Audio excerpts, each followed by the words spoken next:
and welcome to Reliving My Youth. My name is Noel Fogelman. My guest this week is Gregory Harrison. The veteran actor got his first big break starring as Logan in the TV version of Logan's Run. The show lasted one season. We talk about how he found out about the cancellation and the infamous car from the show. Most fans know him as Gonzo from Trapper John MD, the MASH spinoff. I asked him if he has ever been asked to give his medical advice. We talk about how he met his wife on Battle of the Network Stars. I used to love that show. He starred as Chandler in the cult classic surf movie North Shore, which next year it's celebrating its 40th anniversary. It's crazy. We talk about the legacy of the movie and if there was ever talks of a sequel. And we talk about some of the other starring roles that he had. Unfortunately, that only lasted one season. Specifically, New York News, starring Mary Tyler Moore. I get the story behind that show. And we have to talk about Air Bud Golden Retriever because we have to. It's great. And Gregory talks about the most recent role that got him a Daytime Emmy nomination. Really enjoyed my conversation with Gregory, and if you liked it, please rate and review the show. I'd really appreciate it. All right, here's Gregory.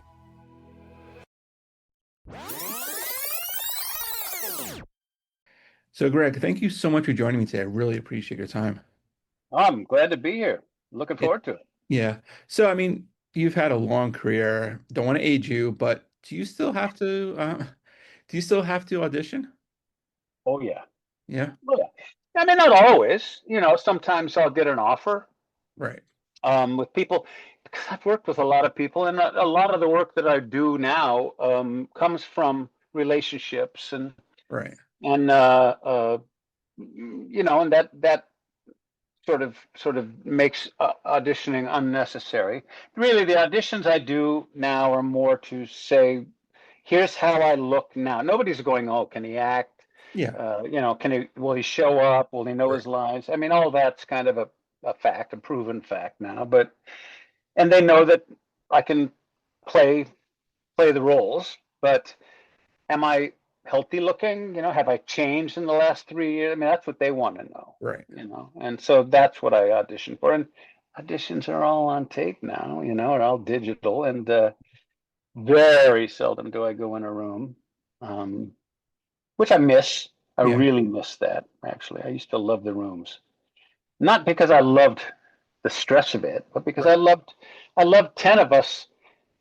I used to go into every room I went into audition for something for about 3 decades there in the 90s, the aughts, and maybe up until 2020, till the pandemic. Every room I went in, there were like 10 of us who had all been on the cover of TV Guide in the 80s. All the guys who'd been on the TV Guide cover who are now a little long in the tooth, in our 50s and 60s, but were former leading men. And we'd all catch up, and we knew one of us was going to get it. Yeah. And we didn't begrudge anybody that. In fact, sometimes we'd root for the other guy, or we'd say, I also went in on such and such the other day. You should go in on that too, Right. And it was more a social and sociable kind of thing that I really miss. Ever since the pandemic, I mean, I think all of us, there's a wave of loneliness that has hit the world, Right. Our world in particular, the U.S. But I think it's hit the world, of people that we've never regained again, of really being as sociable as we used to, showing up in theaters. We don't all go to theaters anymore. No. We stream stuff. We see movies, on a big screen at home, and we don't usually share with too many people. I don't know. I yearn for it. I go to a lot of theater. I do a lot of theater because I love that group appreciation of something, of anything. Yeah. And there's just not like a water cooler show anymore. I mean, there's amazing shows, but not everyone watches at the same time. So you can't just talk about it the next day anymore. Everyone's like, oh, I'm 3 episodes in. Don't tell me what's going to happen. I'm 5. I haven't binged it. I haven't watched 12 episodes in one day or what it is. It's just a different world. And I miss that. There's this show this year called Pluribus. Have you watched it? Love it. If there was ever going to be a water cooler Yeah, show, that would be it. You'd come yeah, in the next day and talk about it. Who doesn't talk about yeah, that show? It's so unique, you know, and yeah, interesting, yeah, and sort of like Breaking Bad. I mean, yeah. Vince has Vince got is great. Yeah, the touch, but you can't because somebody isn't caught exactly. up. Right. Yeah. And then just Yeah, I saw like Shrinking. I don't know if you've seen that show. I do. I love Oh, it. I love it. The third season started yet, but I haven't started that one yet. But it's Yeah. so good. It's Well, like here, let knocking me a lot tell of you how things. that goes. The first episode of the third Okay. season. No, I'm kidding. Yeah, exactly. I'll end Yeah. this right now. No. And like, yeah, and like just like Harrison Ford, he just plays himself, but it is fantastic. You know, sometimes playing yourself is the hardest role. Yeah, pretty Really, much. Yeah.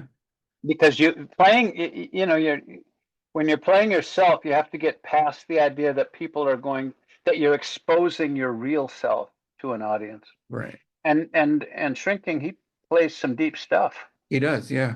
and exposes the real self Yeah. a lot. And more power to him. I mean, I respect the hell out of him for it, but it's also wonderfully written and very Yeah. funny, but Exactly. also very touching. And It I is. love Yeah. that show. Yeah, Yeah.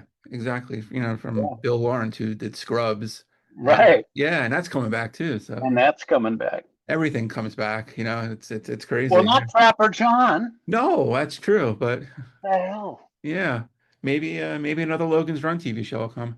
Now they I, got I kept the thinking if they, technology. I kept thinking they can bring Trapper John back and it'll be Gonzo Gates. I mean, I'll Yeah. be the old doctor and we'll have some young hunk Right. from Iraq War Right. and who's a wise ass and a brilliant surgeon, and I'll be the old guy who's running the hospital. And you'll But you'll give no, you'll give him the Titanic, right? And and he'll want the Titanic. yeah, Yeah. right. So that show, I was always confused. That was a spin-off of the movie, right? Not the TV show? Well, it was a spin-off of yeah. The movie was had all those characters, but the Yeah. TV show did too. Yeah. But the TV show took place in Korea. Right. Wayne Rogers was Trapper John. Yeah. Um, And 20 years later, Trapper John is now running the San Francisco General Surgery, Right.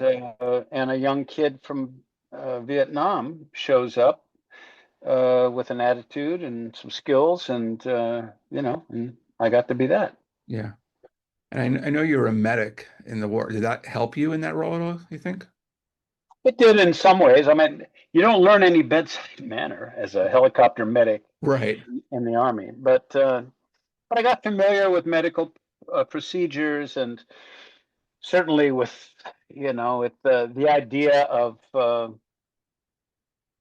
the sort of casual focus that doctors had, that I was able to mimic in the show, of being in high pressure situation. I'd been around doctors and been in situations myself where it was high pressure and you just got the job done, and you didn't which is kind of impressive to watch cinematically, and Gonzo had a lot of that, and a lot of the doctors in the show did. Yeah. So it helped a little, I guess. Enough to I've always said, I know enough about medicine after being in the Army for 3 years as a medic, and then on Trapper John for 7.5, and then I've played a few more doctors Right. since.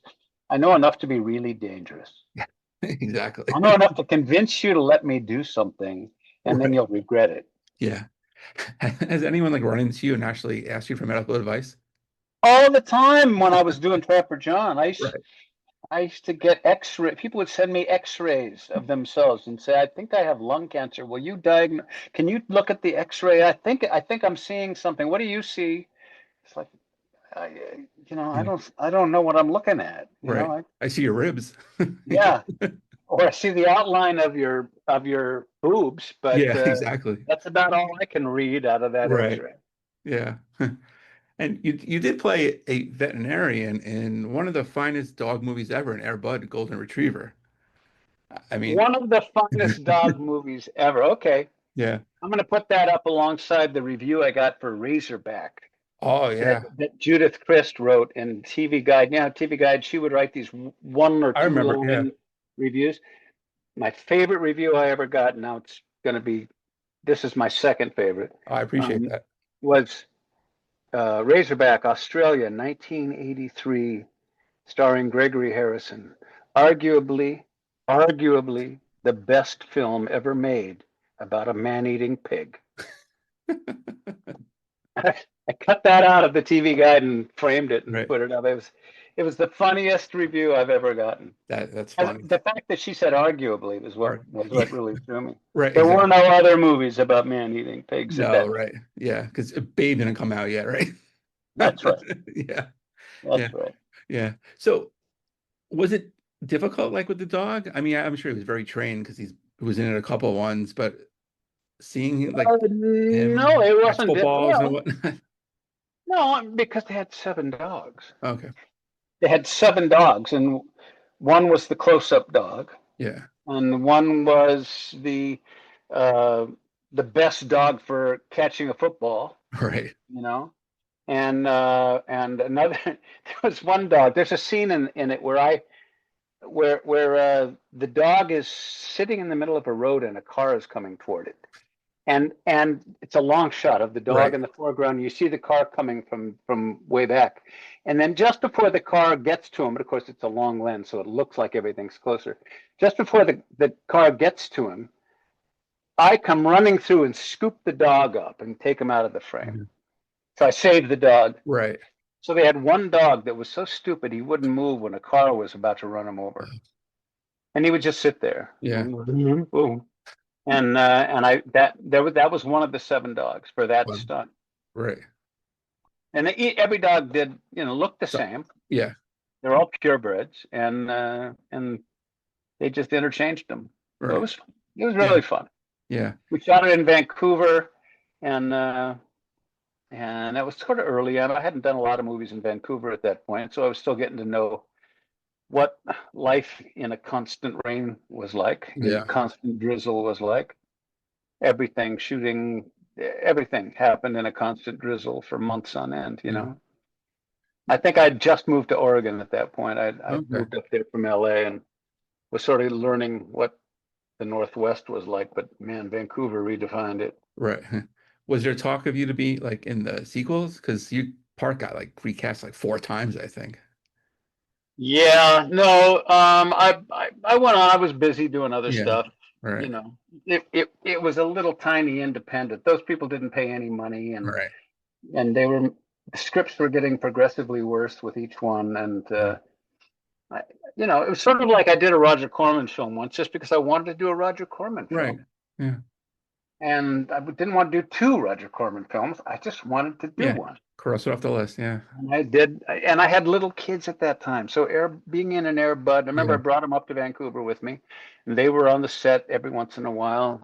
And Kevin, the lead in it, was still young, and I think one of my oldest daughters or something was, flipped out over him, and so it was just a fun thing to Yeah. do.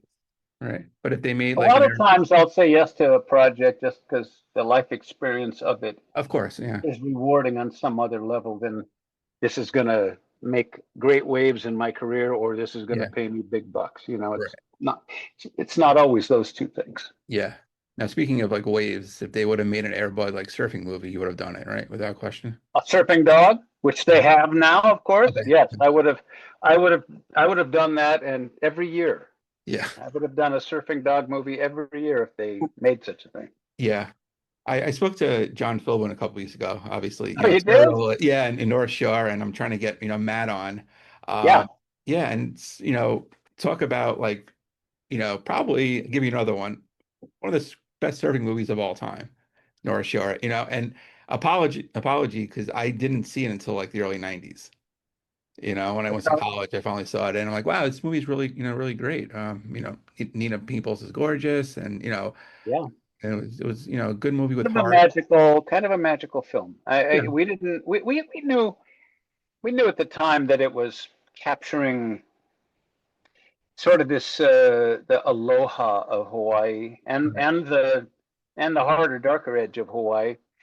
We knew it was at the time the thing that was most questionable was that, oh, come on, some guy wins a surf contest in a wave pool and comes Right. to Hawaii and Yeah. actually is competitive in a contest. Of course, now I know guys who helped build Kelly's Wave up in Okay. Central California, Right. a wave machine up there, and they've never surfed in the ocean, and they're really good. Good. So Rick Kane Yeah. is real now. So Right. the world caught up with the plot of North Shore, Yeah. and I think that's appropriate. Just the other day, I think John probably told you he and Matt Yeah. Adler went to Waco to a wave pool and surfed there together. Yeah. Yeah. He told me that they were going to do that. They I saw did it. some They photo- did. I Yeah. just had dinner with both of them the other night, Oh, and that's awesome. Yeah. yeah, I wish we're lifelong friends now. Yeah. That that's great. Did you guys meet on set? Is that how you bonded? Or you knew each other? Yeah. Yeah. Yeah. I mean, yeah. I don't think I'd ever met either one of them before we did North Shore, but you know, every generation. There's three generations of surfers now who have memorized every line in that movie, Right. and we go to these things every once in a while. And this next year, we'll go to the 40th anniversary Yeah. of it, Crazy. and we'll have several screenings, I'm sure, and it's like the Rocky Horror Picture Show. Yeah. Everybody knows every line, and they Right. cheer at various lines. Yeah. And they yell my line out before my character does, and there'll be a grandpa, a son, and a grandson who've Right. all surfers Yeah. and all know every word of the movie. Right. That's When the great. wave breaks here, don't be Yeah. there. Exactly. Yeah. And they'll that it's amazing. It's Mhm. amazing to be in an iconic film like that. That I wanted to do it because I'd been surfing for 10 or 15 years at that point, and I'd missed out on Big Wednesday. Right. Um, I'd auditioned for it and came in close, but I didn't look enough like a surfer, according to John Milius, so I didn't get it, Yeah. and I was grieving about that. And that was a great movie. Yeah. Was good. Um, but then this came along, and Randall Kleiser was the producer, and I'd worked with Randall a couple of times Right. already, and other stuff, and I think Matt had as well, maybe John too.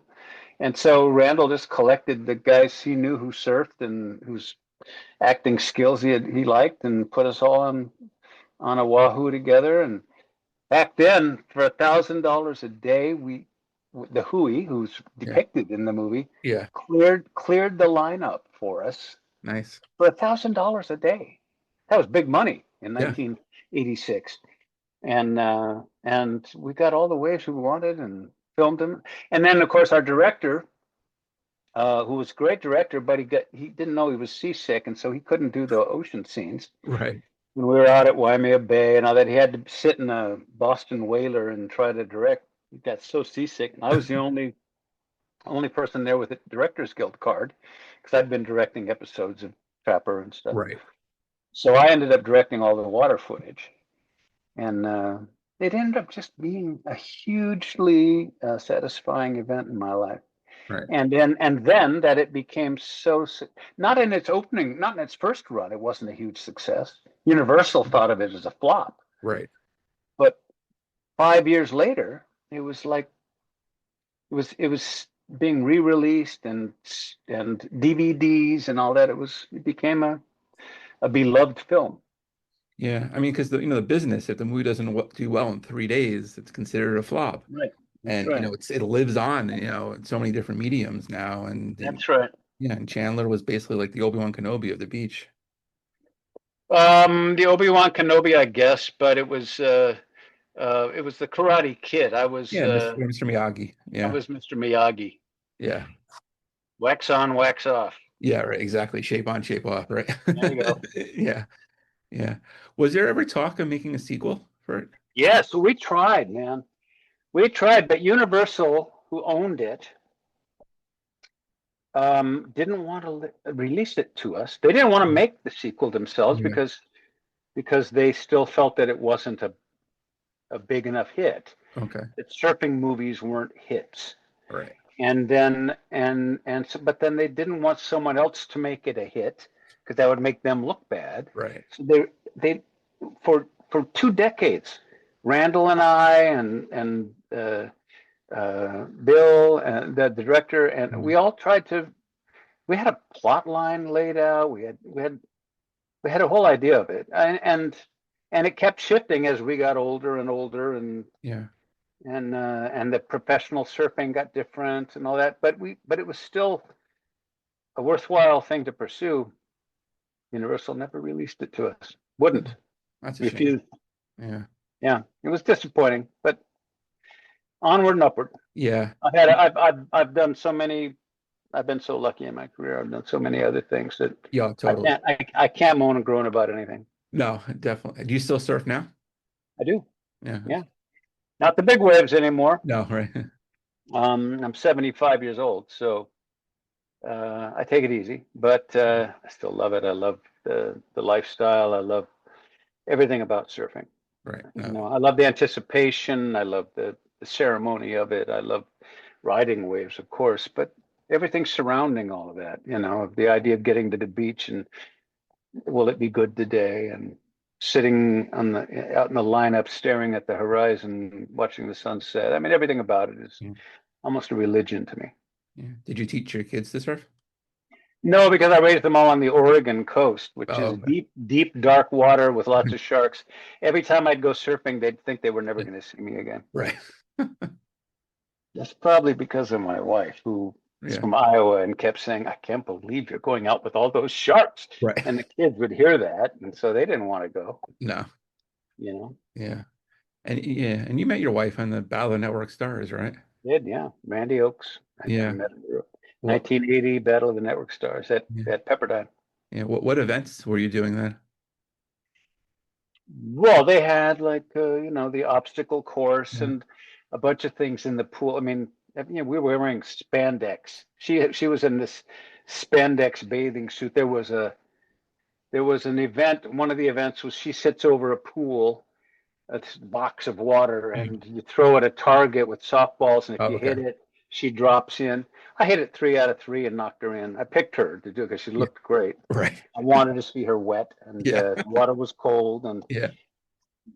so then I went and picked her up out of it and carried her back. It's all on YouTube. Howard Cosell even Yeah.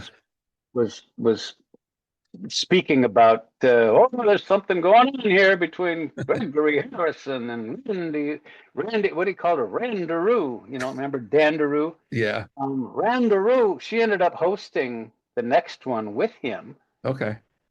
and which I did again, but by that time we'd gotten married. So yeah, it was a year later I had married her. That's great. What started out as just a pure lust ended up being now a 44-year, almost 45-year marriage. Oh, that's awesome. Congrats. That's great. Yeah, thanks. Yeah. In Hollywood years, they're like dog years. In Hollywood years, it's like 150-year Yeah, marriage. right. Yeah, exactly. Yeah. Yeah. No, I'm celebrating my 25th this year. So Congrats. thank you. Thank you. Yeah. Congrats. So she hasn't Nice. killed me yet, so that's good. Yeah. So do you remember like what other events you did on that? Do they actually like have you choose or they it's kind of like We had assign a we you? had a flag football game. Okay. There was an obstacle course where you go under a net and over a Yeah. wall and all that stuff. And Scott Baio was the one who no one could beat Scott Baio. He Right. was 10 years younger than me. I was 30, he was 20, and he was a really good athlete. But I beat everyone else. I beat Selleck. I beat Right. a lot of good people. But boy, nobody could beat Scott. And what else? We had flag football, obstacle course. Then we had a paddle in a rubber canoe. We Right. had to paddle in the pool, then was swimming, which I was really good at growing Yeah. up in Catalina. I mean, that Yeah. was and being a surfer, Right. I kicked butt in the swimming. And I'm trying to think of what other events. That may have been it. There are a couple others probably. Yeah. Oh, tug of war. Oh, It always ended with a huge tug of war. yeah. Yeah. Yeah. No, yeah. I wish you'd I know they brought it back a couple years ago, but I wish they would have it like with all it's kind of hard now. I'm sure, I'm sure the networks It don't want was to the have their first, athletes do it. right. It was the first celebrity reality show Yeah. competition, you know, Right. like Survivor. Yeah. None of those things existed.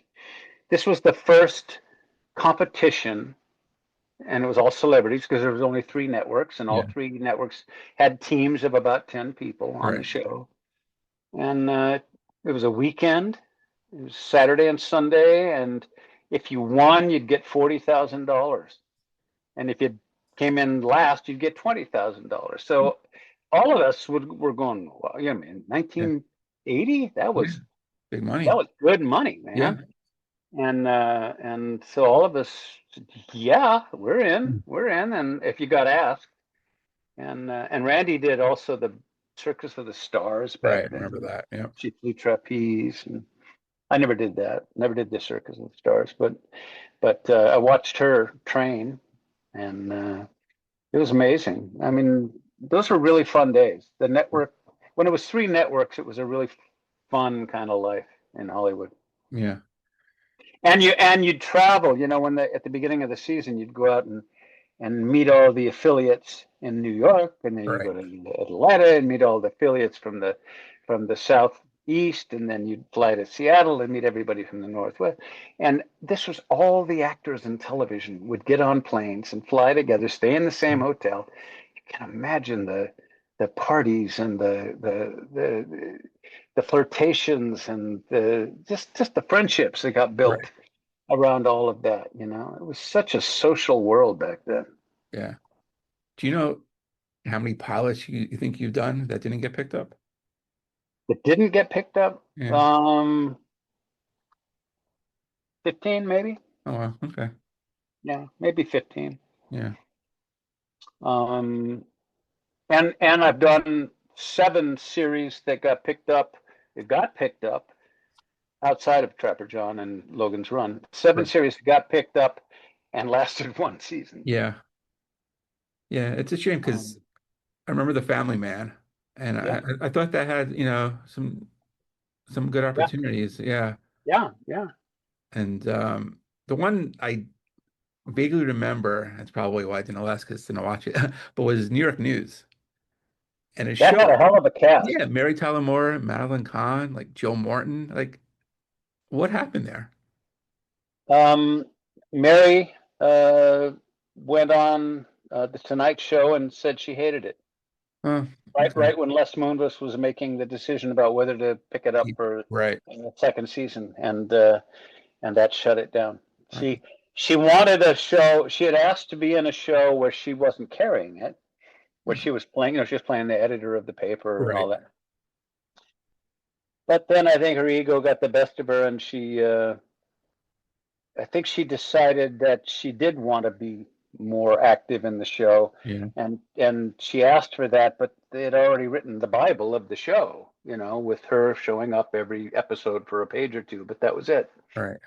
And she went on TV right when when the head of the network was faced with deciding, you know, Yeah. the ratings were okay, but not great, but not Yeah. bad. Right. And when she said that on TV live, Les said, "Okay, well that's not coming back," and Yeah. that ended up being the end of it. It was we had George C. Scott attached to it. We Right. had so many people in Yeah. that show that were amazing. Melina Kanakaridis Yeah. and I had a wonderful relationship in that. So many others. It was a wonderful thing. I'd moved my whole family to New York for it, and we had a great year doing it. But Yeah. one season. Yeah. Did you and Mary get along? Oh yeah. Well, you know, Mary Tyler Moore. Right. Yeah. I was you know, totally flabbergasted that I was working with this icon, and she was really good. I think just she was having a rough time, and she was getting a little older. Her eyes were bothering her. You know, she had diabetes so bad Right. that I think she was losing her sight and having other side effects of the medications required. And I think life was hard for her. And then that's why she wanted just a part-time job, basically. But then she's an actress and a star, and she Yeah. wanted more. Right. Yeah, it's not unusual. I've worked with a lot of actors and actresses whose egos are at odds with their reality, you know.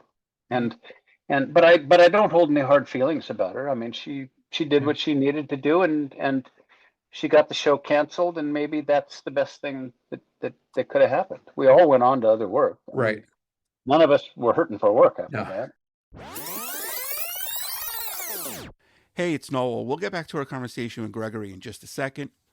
And if you like this conversation, please rate and review the show on iTunes. I would really appreciate it. If you don't have iTunes, you can do it on Spotify. You can do it on SoundCloud, Podbean, basically any podcast platform.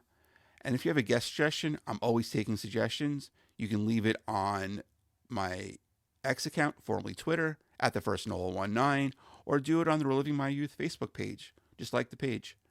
All right, let's go back to Gregory. And then remember on Fox, you had a show called Reunion, and Yeah. really enjoyed that. Got canceled. Don't know what happened. Do you know who the killer was? Yep. Who what? Who the killer was? Oh no, no, I don't know that there wasn't necessarily a killer for that one. Yeah. We shot it up in Vancouver. I remember I was dealing with my wife. Randy had breast cancer, Oh, and I was flying. We lived in Oregon at the time, raising all my kids in Oregon, and I'd fly up to Vancouver for 4 days, shoot all my scenes, and fly back home. And I was just trying to, all my kids were in junior high and high school, and I was just trying to keep my wife alive and keep my kids sane, and from making her feel bad. It was like one of those really testing times in our lives. We all go right. through episodes. That was a rough episode. So I wasn't even that invested in the show because I had so much going on in my personal life. But I still have a couple of friends from it. Yeah. Yeah. Well, I'm glad that everything worked out with your wife, though. So that's more Oh, important than anything. Yeah. that's right. Yeah. So, and you worked with Mary Tyler Moore, and you worked with Carol Burnett in I did a Fresno. mini series with Carol. Did Fresno. Yeah, and didn't wear a shirt at all, playing Torch. And I remember you just kept changing your shirt, but you never wore it. You just put it on your shoulder. Excuse me, I have to change my shirt. Yeah. Hang it up and get another one and throw that over my Yeah. shoulder. And I had Terry Garr and Charlie Grodin and Dabney Coleman and Michael Richards and Bill Paxton and Bill Paxton and I mean, look at that cast. Yeah. And then Carol, who I have stayed friends with ever since, and thank God she's still alive. I worked with her again on a Hallmark thing a few years ago, 3 years ago, on a signed seal delivered for Hallmark, and she was guesting on it. I'm a recurring regular on it. But and Jody, her daughter, is a dear friend, and it's one of the highlights of my career is to have had this relationship with Carol. Yeah. Carol and Ed Asner, I think, are two of my favorite iconic celebrities that I've worked with. Right. Ed was like a second father to me. Yeah, and he was fantastic. So yeah, amazing man, an inspiration to me in a million ways. Right. Have you taken on like any mentees, so to speak, throughout your years? Yeah, a few. And funny enough, I think, John Philbin is one of them. Right. And John and I are really close, and he's had some life challenges, and I've shared some of those with him. I've shared mine with him, and his with me, and we've helped each other. I have friends. I mean, I don't want to name names because No, of course. it's up to them to name names. But absolutely. I like paying it forward, man. Yeah. I've had a lot of good people in my life who've advised me or created opportunities for me or shown me loyalty when I most needed it, or been the straightest shooter with me when I needed that. Right. Which is probably more often than when I needed loyalty. And so I try to be a really straight shooter with people too. It's like if no one else is going to be honest with you, you can probably count on me to do it. That's good. And I'm sure in That's that what a business friend. too. That's what a friend should be for. Yeah, I You agree. know, Yeah, to give you the hard news. right. Yeah, Yeah. absolutely. Yeah. So professionally, like, what do you think your biggest failure was, and how did you like recover from it? Professionally, my biggest failure. Wow, I don't think of things as failures. I might think of things as missed opportunities, All right, well, probably. there, a missed opportunity then. It's a good question. Wow. Uh, wow. Well, I don't really have any. I mean, I don't have any that I look back. I don't have any Right. regrets. Yeah. I I know that I've blown opportunities, but sometimes that's just the way things are supposed to work out. I've had disappointments, and my biggest disappointment was a musical version of Paper Moon Okay. that I developed for 7 years at my theater in LA. And then we took it almost to Broadway, and then it collapsed. It imploded a few weeks before going into the theater on Broadway for a lot of different reasons. But Right. it was like, since I now have 4 kids and 3 grandkids, it's a lot like for me. It was a lot like having a child die. It was Mm. like something I'd nurtured with all my Right. heart and soul for 7 years, and suddenly it was just gone. Mm. And and it was a perfect vehicle for me, the Ryan O'Neal role. Yeah. Great music, beautiful story. It was oh, everything about it was fantastic. And then I don't even want to get into why it suddenly ended, but it just did. And it was, oh God, I mean, it took me a few years before I could even go back into theater. I did end up eventually go back into theater, and I did go to Broadway, and I Right. did do 3 or 4 shows, but that one almost did me in. Mm. Disappointment, the disappointment of that. Yeah. Do you prefer being on stage or in I front of the do. camera and stuff? No, I do.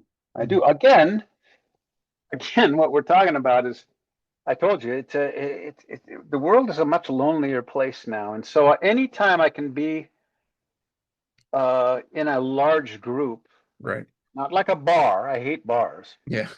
I hate loud noise, and I can't have a conversation. But anytime you can share an experience in a space with a lot of people, there's a magic that happens. And everybody is participating as the audience, and then you got your cast participating on the stage. For me, theater is a give and take with the audience, and a sharing of ideas, and just love that. You can't make a living doing it, but I do a lot of theater because it's so good for my heart, and it reminds me what I love about the magic of entertainment and acting, and what as a little boy, what I fell in love with about about show business that made me want to become an actor. I mean, as a 5-year-old sitting in the front row of the Casino Theater in Avalon, watching The Boy with Green Hair, uh, or Right. Oklahoma, the original The Fly, and watching these movies with my peripheral vision totally consumed by the screen, and just going, who are these people that can create this magic? This is magic. You're making me feel things. You're captivating rooms and making people feel things, and those are magicians. And oh man, I just want to know more about how that's done. And then when I realized, when they were shooting a movie on my dad's boat, his glass bottom boat, Right.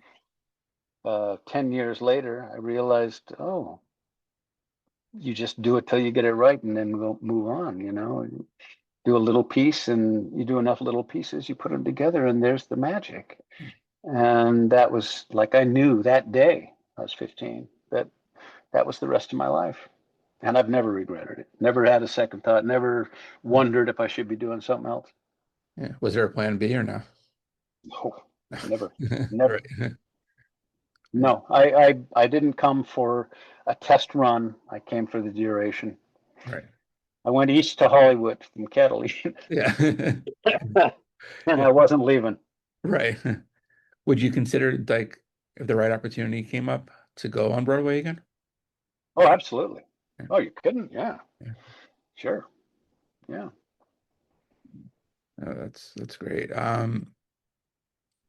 It's amazing now, like, you're or you just finished being on a soap opera, where a lot of people start their career on a soap opera, and you kind of, towards, I want to say, the end of your career, but, like, now, being on a soap opera, what brought you to General Hospital? I spent 47 years avoiding soaps like the plague.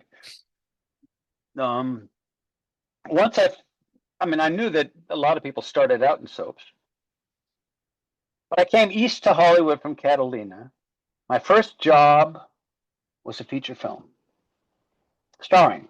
Right. I studied in Hollywood for 5 years before I even got an agent, but then I starred in a feature film that Universal bought and released, and I'm now a quote movie star. Broke, but I'm a movie star. So I'm going in on starring roles for things. So I just sort of leapt through the building a career part. I just learned my craft, and then Right. all of a sudden was featured. And and then I did another feature, and then I worked my way into starring in Logan's Run and a TV series, and then Centennial. I was the central character, and probably every actor in the Western Hemisphere was in that thing, and uh, and then Trapper John M.D., which became a huge hit. So then I bought a theater and worked my way into theater, which is normally everybody goes, they start somewhere in the Midwest, they go to New York, Right. they do some theater, maybe a soap opera in New York, then eventually they'll work their way out to the West Coast and get into Hollywood or films or TV. I was doing it all backwards. I got into theater, bought a theater, did 60 productions, and then worked my way to Broadway and starred in 3 different musicals there, and uh, and then the pandemic happened, um, and the first situation that figured out a protocol was soap operas because they're so sort of contained. Right. And they came up with a way to keep everybody masked until the last minute and to keep cast. Everybody had a little cast bubble of 6 or 7 characters in their little storyline. Yeah. And so, uh, other storylines didn't overlap with ours. So nobody was getting anyone else sick. And they figured out this thing. And then I got a phone call, like I'd had about 15 times over the years. Is Greg interested in an arc on General Hospital? And I'd always said to my agent, I'd always said, no, no, no, thanks. Because it's like, why? Yeah. Why would I do 30 pages a day and no rehearsal? How good can you be? Come Right. on. And it was terrifying, the idea of 30 pages a day. I was doing 8, 9, 10 a day for a series, and that was challenging. Um, but I heard myself say yes. It was almost an out of body experience. I hadn't worked in 10 months, and the whole industry had been shut down for Right. 10 months. And I said, yeah, tell me out. Yeah, I'll do it. I'll do that 10 show arc. And then I hung up and the terror hit me. But I did the 10 shows. It was more terrifying. I hadn't been that nervous and terrified since 8th grade when I had to do a walk on in the high school play, and I threw up before I just walked Right. out on stage. But by the end of the 10th show, I thought, well, maybe I can do this. Maybe you can still be somewhat good doing this. And then they said, you know what? This has been working. We'd like to offer you a 3-year contract. You interested? I said, yeah, yeah, okay. And then I did 3.5 years on the show. They had me die of ALS Right. eventually. But that was fun too, because how many times as an actor, do you get to evolve a disease, you know, 3 days a week, 30 pages a day for 3.5 years. And so it was small incremental calculations and nuances of getting sicker and sicker, but maybe my character was getting stronger and stronger, and relationships were getting bigger and bigger. So it was all this balancing and nuance, which for me is the fun of acting, Yeah. right? I had the best. I had the best time, and I, end up with an Emmy nomination. Yeah. So it's the first Emmy nomination I've ever gotten. Right. You know, I mean, in all my 5,000 hours or whatever it is of film, I've had theater awards, but I've never gotten a film award in my life, nominated even. Yeah. So that was something. I just went, wow, that's validating. Yeah. Who'd expect that? I didn't expect it. Right.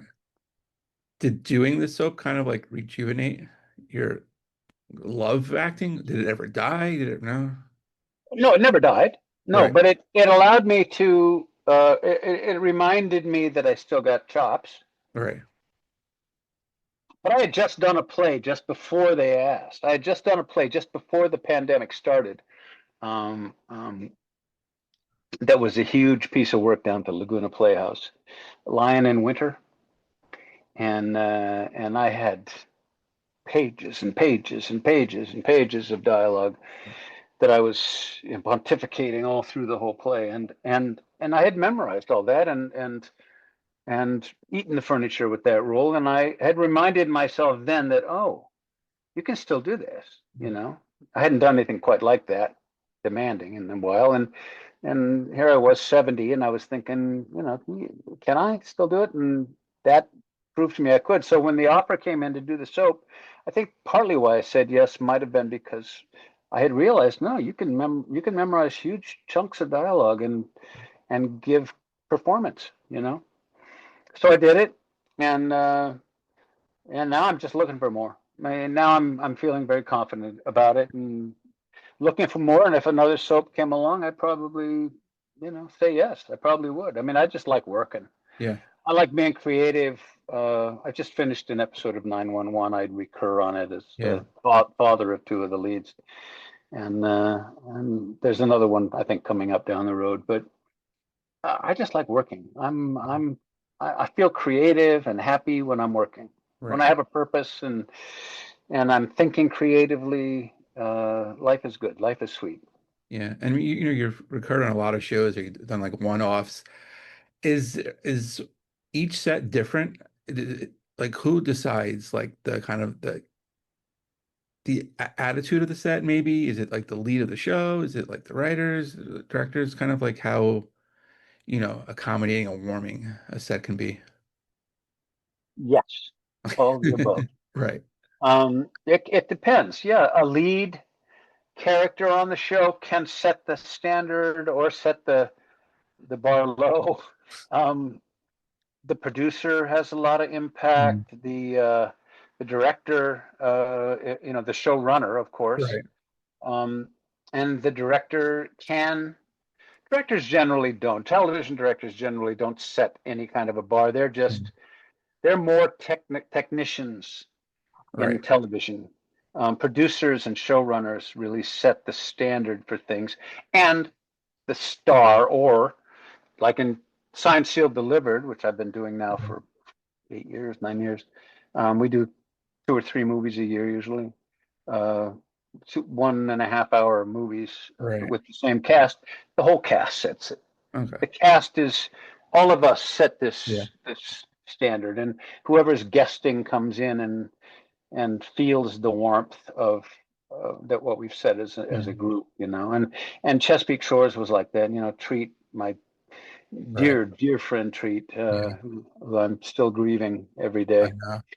know. Um, he and I had the best time on that, but he set a high bar for that show, and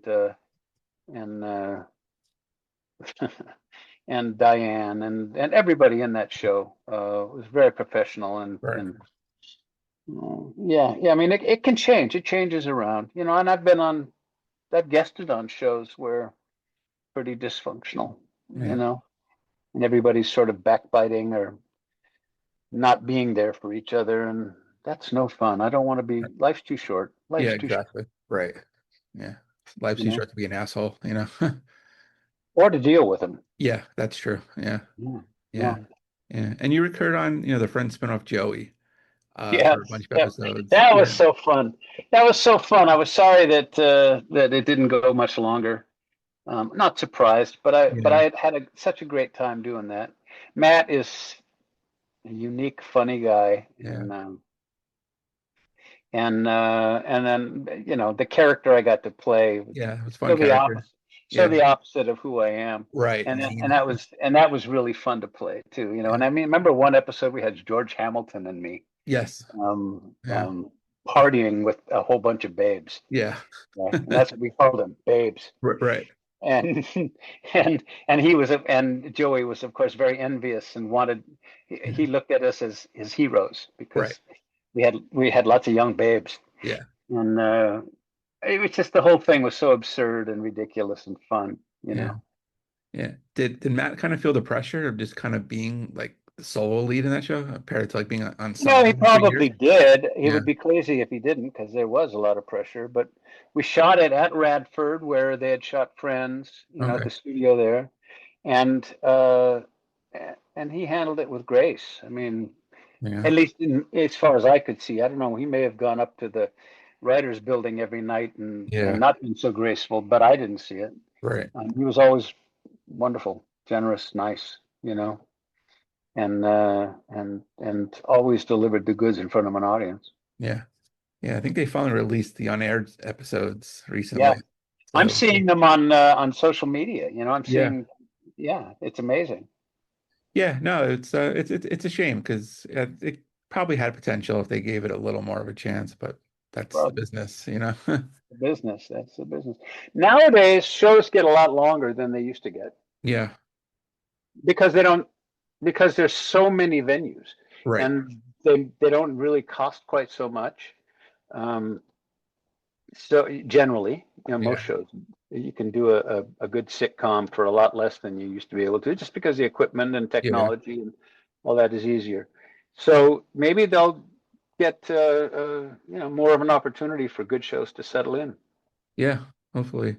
And you mentioned a couple of times Logan's Run, and I always feel like broadcast, networks don't really have successful science fiction shows. They never really last for some reason. I mean, obviously now there's more avenues for them with the cable networks and streaming, but do you feel that kind of was what did Logan's Run in? Yeah, I do, and I mean even Star Trek didn't get much of a No. run. I mean Star Trek Yeah, didn't exactly. get much of a run. It had like 3 seasons, That was right? it. Yeah. But then it got how many movies? Yeah. When people started to miss it and realize how fun it was. Right.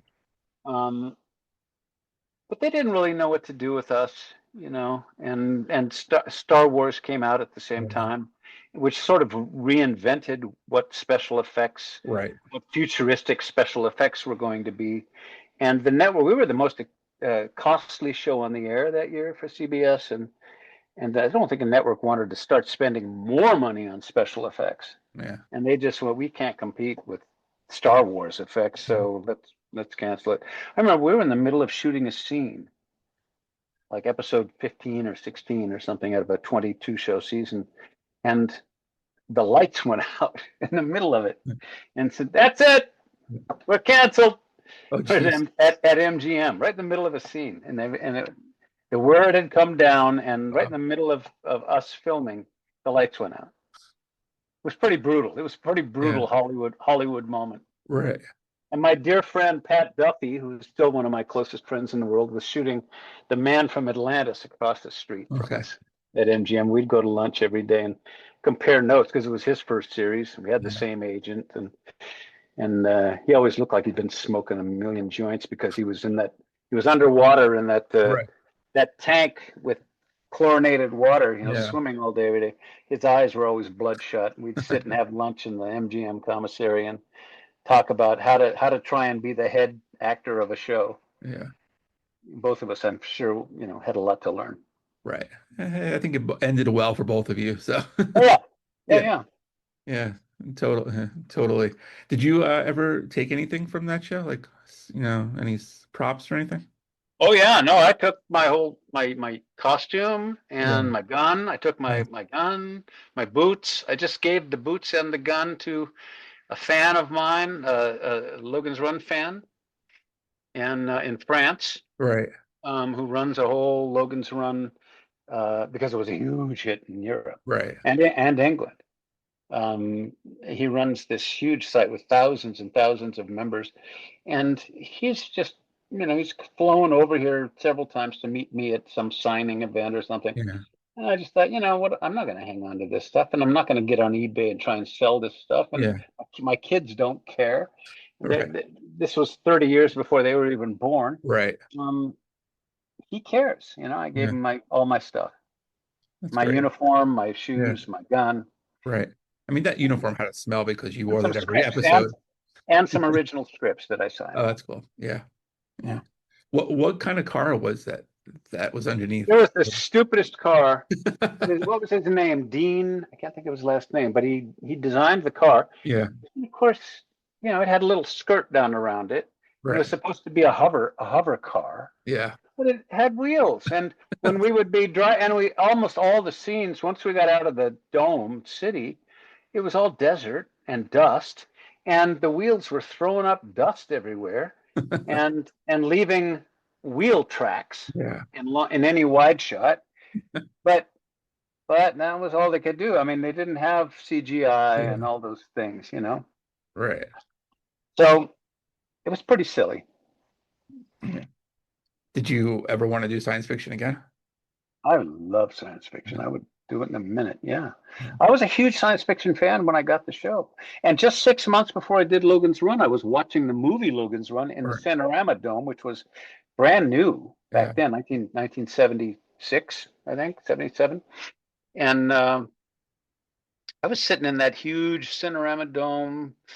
Now I think it's an IMAX theater, but back then it was just this huge screen, and I watched the movie, and I was broke and unemployed, and I think that was right about at the time that I was waiting to see if that movie I had made was going to get me an agent, and 6 months later I'm starring in the series. Wow. That was that turning point in my life. Yeah. I mean, yeah, there's enough Star Trek shows now where you could probably audition to be like an admiral or something. Yeah. Maybe.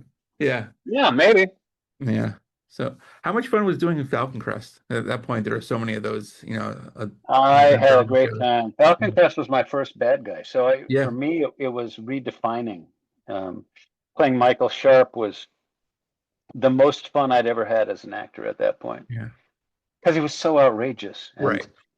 and uh, and I to embrace that outrageousness and try to find, even though he was doing terribly evil stuff, to try and find charm in the character, Yeah. so that people, because that's the thing about bad guys, and I did this all through Yeah. the '90s with God knows how many bad Lifetime movies, Right. but I Right. was I'm really good at finding. This became my niche, at finding good guys who do bad things or bad guys who are redeemable, Right. you know, so that it makes the leading lady who falls for this guy not stupid, Yeah. because the ladies at home are going, I'd probably have fallen for that too, Right. instead of some two-dimensional bad guy who's Exactly. obviously the bad guy. Yeah. And you're saying, why would you fall for that jerk? Yeah. So that ended up being this little niche for a few years in my career. Right. And plus, when you're a bad guy, you don't think you're a bad guy. Nobody wakes up and says, I don't think anybody wakes Yeah. up saying, I'm going to be a bad guy today. Yeah. They find some rationale that makes what they're doing make sense to them. Yeah. And that's the fun for me as being a psychology freak is part of what is fun for me as an actor, put Yeah. myself in other people's shoes, Yeah. and not judge them, try to not Yeah. judge. And it helps me as a human being to be a little more tolerant and Right. non-judgmental.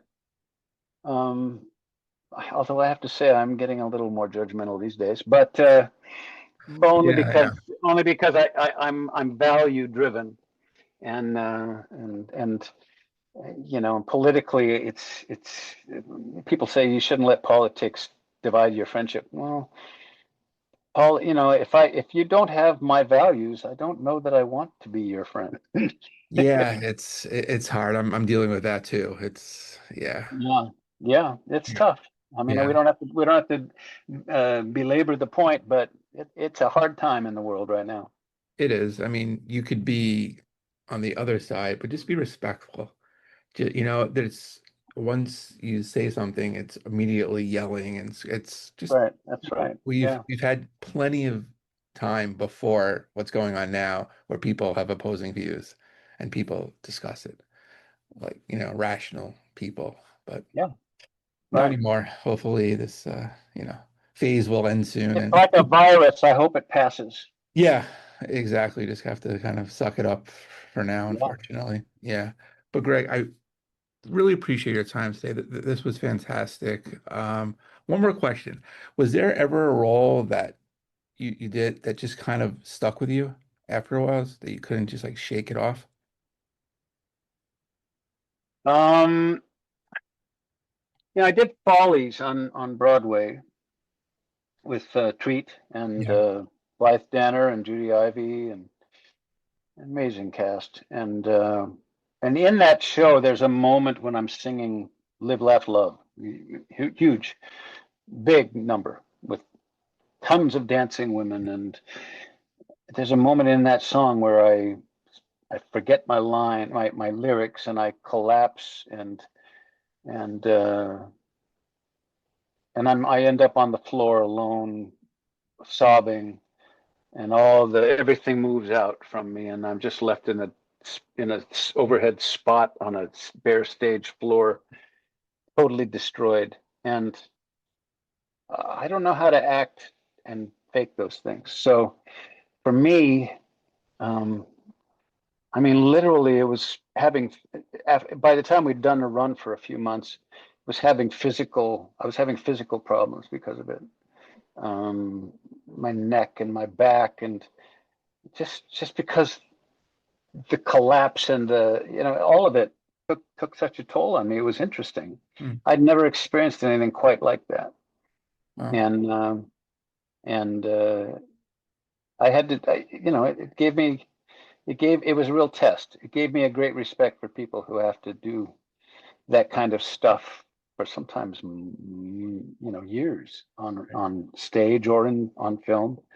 Um, but it was a great show. I was glad to be a part of it, but it was a real test.